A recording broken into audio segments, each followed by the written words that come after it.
Olá pessoal, tudo bem? Nós vamos dar continuidade então às nossas aulas. Eu deixei um trabalho para vocês fazerem uma diferenciação entre o direito positivo e o direito natural para a última aula.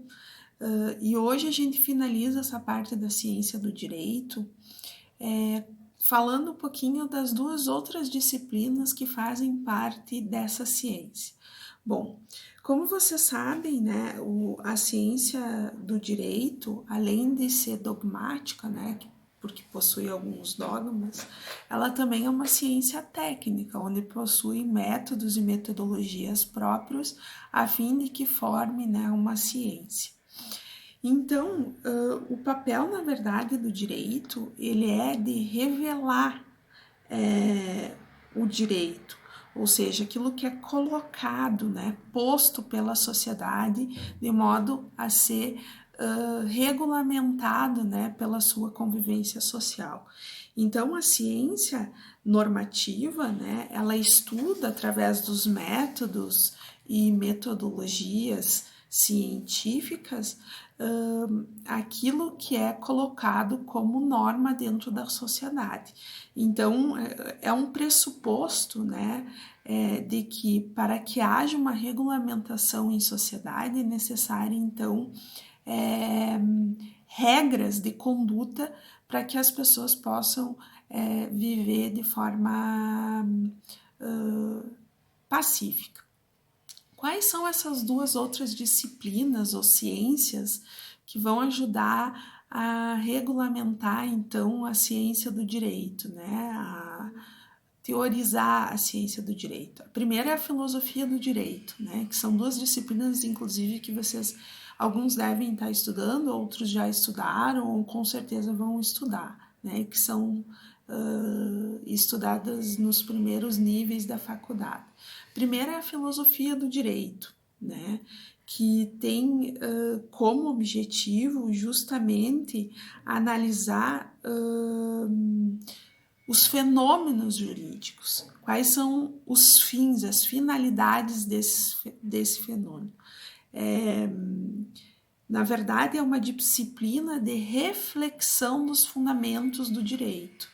E aí, provavelmente, vocês devem me questionar, mas quais são os fundamentos? Fundamentos como o que é justiça, o que é liberdade, o que é igualdade. Esses são os fundamentos do direito. E por isso que se faz necessário estudar a filosofia do direito. A outra disciplina é a sociologia do direito. Como eu falei para vocês, não existe direito sem sociedade e tampouco sociedade sem direito. Não existe uma sociedade sem uma regulamentação, sem um regramento. E a sociologia, ela justamente estuda a parte sociológica, ou seja, por que existe esse regramento dentro da sociedade. A sociologia do direito, ela é uma disciplina relativamente nova, que faz parte do ramo do direito nesse último século XX. Antes ela era totalmente desconsiderada, inclusive tem algumas teorias que afastam ela totalmente, né, da ciência do direito, como é o caso do direito positivo, que não aceita, né, interferência de outras ciências, mas que ela se torna fundamental para analisar a sociedade como um todo e por que existem esses regramentos.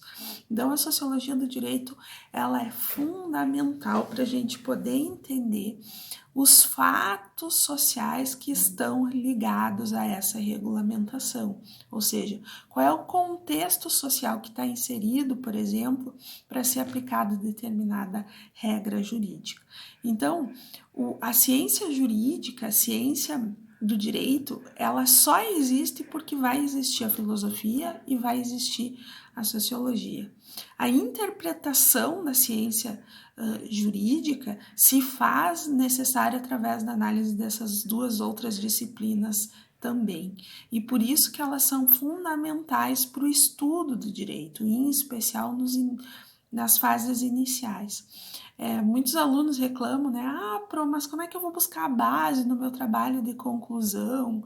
Qual é a fundamentação que eu preciso dar para defender uma tese?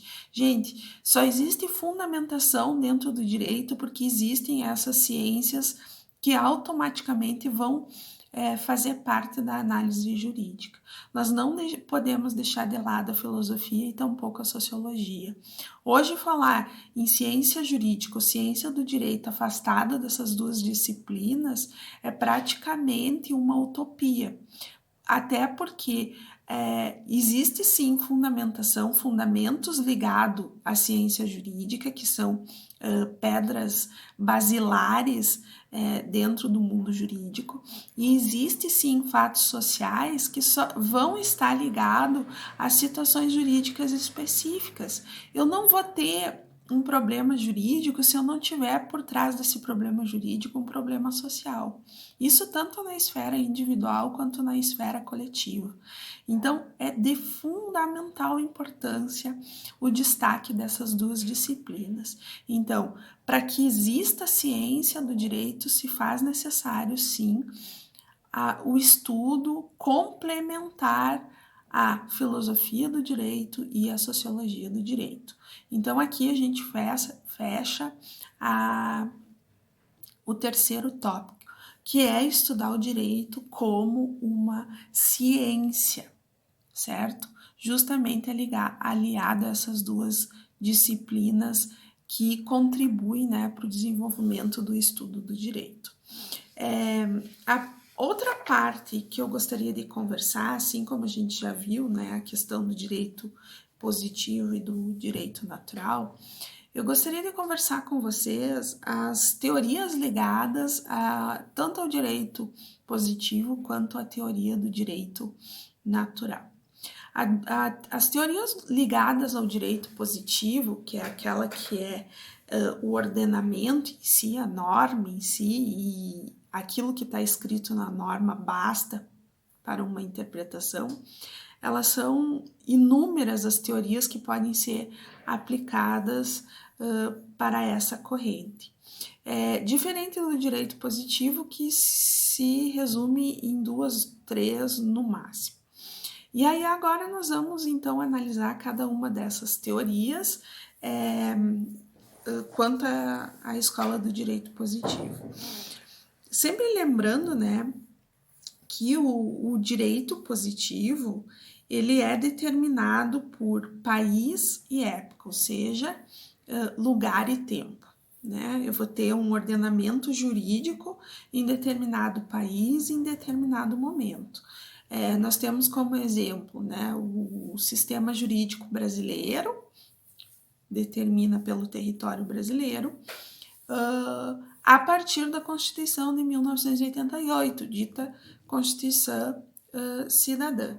Diferente, por exemplo, do ordenamento jurídico que estava exposto, né, pela primeira Constituição brasileira, que é a Constituição do Império, de 1822. Então, nós temos que observar qual é o espaço de delimitação desse ordenamento jurídico, dessa norma jurídica, e o tempo que ela está inserida. Por óbvio que o ordenamento jurídico brasileiro vai ser um ordenamento jurídico diferente do argentino, do italiano, do americano. Então, por isso que a determinação se dá sempre pelo tempo e pelo espaço.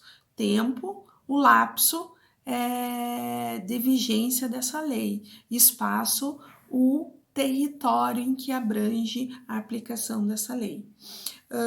O direito positivo, então, né, é toda norma jurídica vigente num determinado grupo social. Mais para frente a gente vai estudar os tipos, as espécies normativas, ou seja, quais são essas tipificações normativas que existem dentro do ordenamento jurídico. Mas é interessante, né, observar que ele é o direito posto em determinada época, em determinado lugar. Ou seja, ele é o direito vigente em determinada época, em determinado lugar. Quais são, então, as teorias que abarcam o direito positivo, né? Que fundamentam o direito positivo? Na sua totalidade, são 7, certo? São 7 teorias que nós vamos falar delas um pouquinho agora. A primeira teoria é a teoria geral do direito positivo, tá? Ela defende a ideia de que as regras do direito positivo são consequências lógicas dos princípios gerais do direito. O que quer dizer isso? São regras que são consequências lógicas. Por exemplo, gente, não é necessário estar escrito que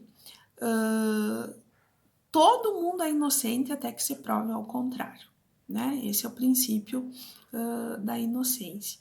Que ninguém pode ser condenado sem o devido processo legal ou sem o contraditório e a ampla defesa.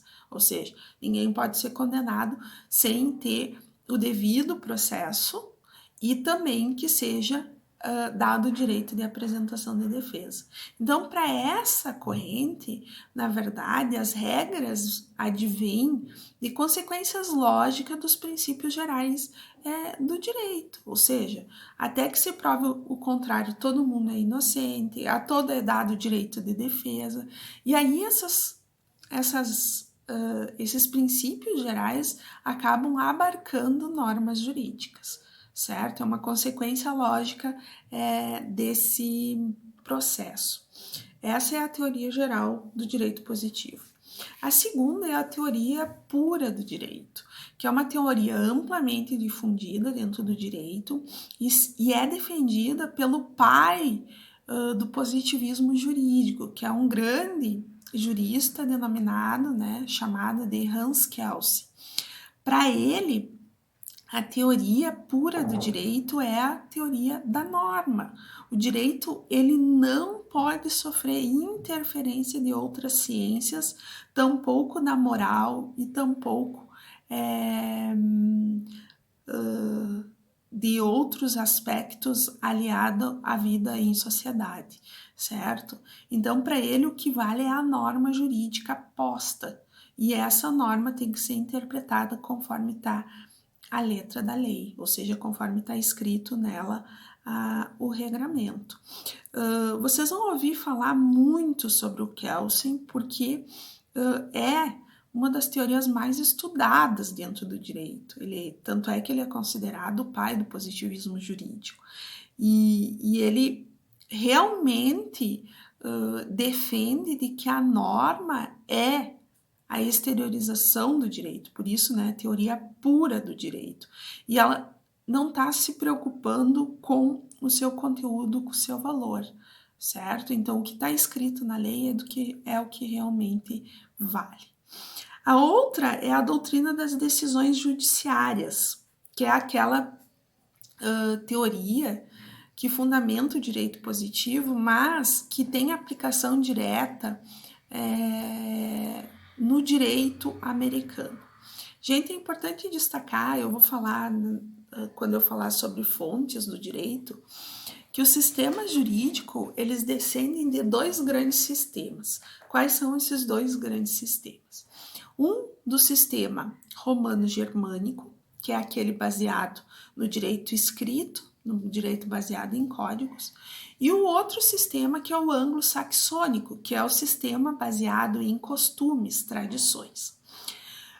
A maioria dos países europeus e latino-americanos, sul-latino-americanos principalmente, tem descendência no sistema romano-germânico, que é aquele baseado em códigos. Bom, é só ver o nosso sistema jurídico, a maioria das leis está escrita em códigos.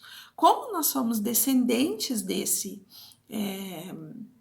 sistema jurídico, todo o nosso regramento jurídico está escrito e está em código.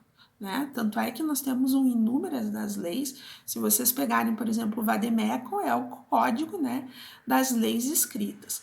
Porque nós descendemos, então, do romano-germânico. O outro sistema, que é o anglo-saxônico, é aquele sistema em que o direito é baseado nos costumes, nas tradições. Quais são esses sistemas que nós temos como base? Um dos primeiros sistemas que é baseado dos costumes é o direito inglês, que posteriormente vai também ter as suas raízes no direito americano. Por que o costume, né, é a chave principal das normas? Porque para essa parte da população, né, para essa população anglo-saxônica, o direito não precisava ser escrito. Para eles bastava o costume, as tradições sendo passadas de geração para geração, para as pessoas aprenderem que deveriam, então, respeitar determinadas regras de condutas sem que elas estejam escritas em algum documento. Professor, mas então quer dizer que o direito deles não está escrito? Está escrito, ele é escrito. No entanto, ele não se concentra numa reunião, como no código nosso.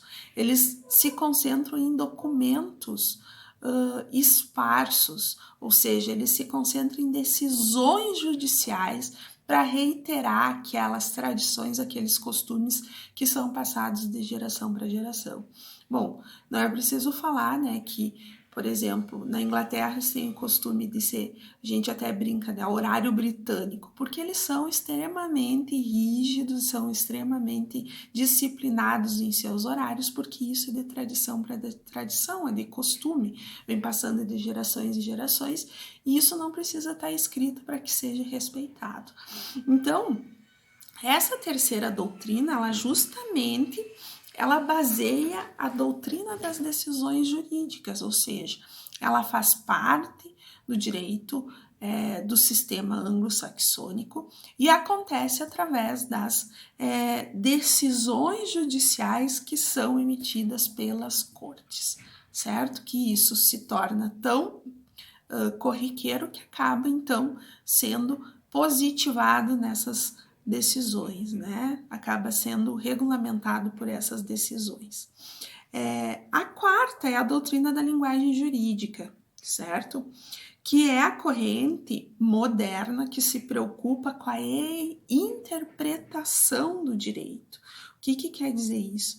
Procura aquilo que está escrito na linguagem, certo?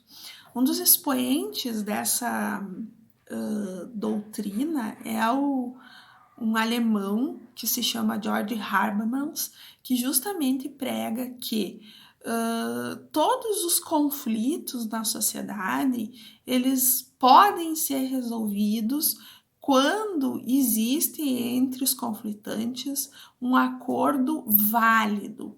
Isso ele denomina de agir comunicativo. Ou seja, todos os conflitos nascem da linguagem e é por meio da linguagem que devem ser resolvidos. Essa corrente é extremamente nova, no entanto, como Habermas é extremamente usado dentro do direito, ele tem uma influência muito grande.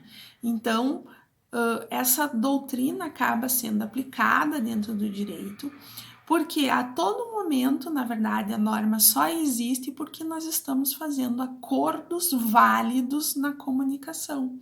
Ou seja, no momento em que eu me comprometo a fazer alguma coisa e a outra a respeitar esse comprometimento, não precisa estar escrito isso. Na verdade, é um compromisso que você assume formalmente e através da linguagem para que realmente vá efetivar essa ação. A quinta doutrina é a doutrina da autonomia da vontade. Essa doutrina ela é fundamentada, né, nos preceitos do Jacques Rousseau e do Kant, que defende que o contrato e a lei são fundamentos de toda a ordem jurídica. O que quer dizer isso? Só vai existir lei, só vai existir contrato uma vez respeitada a autonomia da vontade das partes. A lei e o contrato só existem porque eu respeito a vontade que está estabelecido entre os envolvidos. Por isso que ela é tão importante. até diz, né? O homem é essencialmente livre não pode depender senão da sua vontade. O que quer dizer isso, gente? Para o contrato ser cumprido, ele só é cumprido se ambos os envolvidos estiverem de acordo, ou seja, manifestarem o seu consenso na vontade de cumprir esse contrato. A lei é a mesma coisa. A lei só vai ser cumprida se a pessoa tiver a vontade, tiver a autonomia de cumprir a lei. Então, por isso que é tão fundamental, né, a preservação da autonomia da vontade. A sexta é a doutrina do positivismo jurídico-moral, que quer dizer que no momento da feitura da lei, deve ser considerado aspectos morais dessa feitura. O que quer dizer isso? No momento em que uma lei é promulgada, ela está envolvida em aspectos sociais e econômicos que são relevantes para que elas sejam aprovadas. Por exemplo, gente, agora, né, o exemplo mais próximo que nós temos. Por que foi aprovada uma lei que permite o pagamento de um benefício emergencial? Aprovada porque nós estamos vivendo uma pandemia mundial em que boa parte da população está sem trabalho, está sem geração de renda e que precisa de alguma forma ser sustentada. Por isso, então, né, a aprovação do auxílio emergencial. Esse é o caso mais próximo que nós temos, mas temos inúmeros casos de leis que foram justamente aprovadas porque havia um anseio por parte da população, seja ele social ou econômico. O outro exemplo que eu posso aqui falar para vocês é a Lei Maria da Penha. Por que ela foi aprovada? Porque precisava existir uma normatização que coibisse a violência doméstica. Sem deixar de mencionar, gente, que a Lei Maria da Penha, ela foi aprovada em virtude de uma condenação do Brasil na Corte Interamericana de Direitos Humanos, e uma das sanções que foi aplicada para o Estado brasileiro foi justamente essa: fazer uma política pública e fazer uma lei que coibisse a violência doméstica. Então, a norma, ela nasce também, né, ela é posta também em virtude de situações e de aspectos econômicos e sociais durante determinado situação, determinado tempo.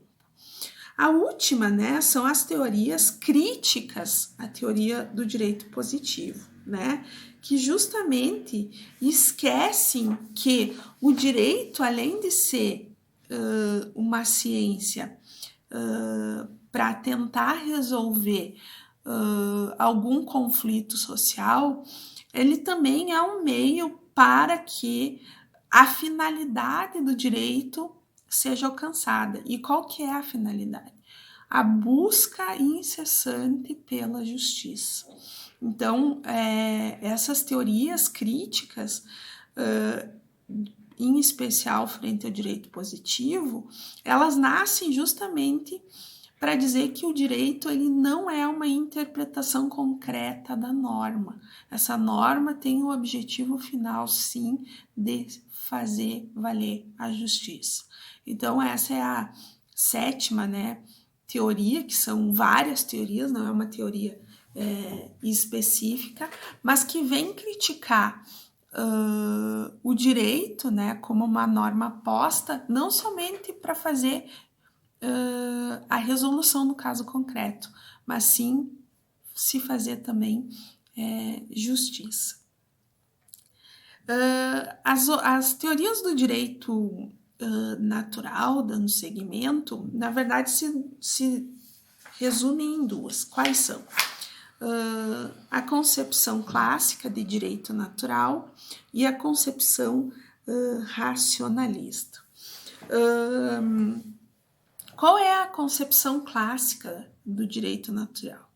A concepção clássica, né, ela defende que o direito, ele nasce com o homem e ele deve, então, ser regrado, né? Regrar a sociedade de uma forma natural. Ou seja, é decorrente da natureza humana. Sem um regramento, seja ele escrito ou vivencial, não tem como existir sociedade. Um dos primeiros autores que falaram sobre a questão, a concepção clássica do direito natural foi Tomás de Aquino, que depois acabou virando um santo, né, da Igreja Católica, que dizia que a lei é sim um aspecto natural do ser humano e que sem lei o ser humano não consegue viver em sociedade. Então, para ele, a concepção natural, na verdade, é que para que o ser humano possa viver em sociedade, é necessário que exista, sim, uma norma. Essa norma nasce simplesmente da natureza humana. Eu não preciso, por exemplo, escrever de que eu devo, né, minha obrigação, respeitar o direito do outro nos limites do meu direito. Eu não preciso escrever que é proibido matar outra pessoa. Eu não preciso escrever para dizer que é proibido roubar e assim por diante. Então, para a concepção clássica, a norma é um aspecto natural do ser humano. A outra concepção é a concepção racionalista da razão, que é defendida por Rousseau, Kant, Hobbes, e diz que a teoria do direito natural, ela é baseada em um ponto comum de todos os seres humanos. Qual é esse ponto comum? A liberdade. E a liberdade só existe porque passa por um processo de racionalização do ser humano. Ou seja, a liberdade ela precisa ser estabelecida através de um contrato social para que o ser humano possa respeitar ela na sua essência. É uma concepção racional, por quê? Porque envolve a razão humana e envolve o raciocínio. É preciso conceber que o ser humano nasce livre e deseja continuar livre. E isso só é concebido através de um processo racional, de pensamento.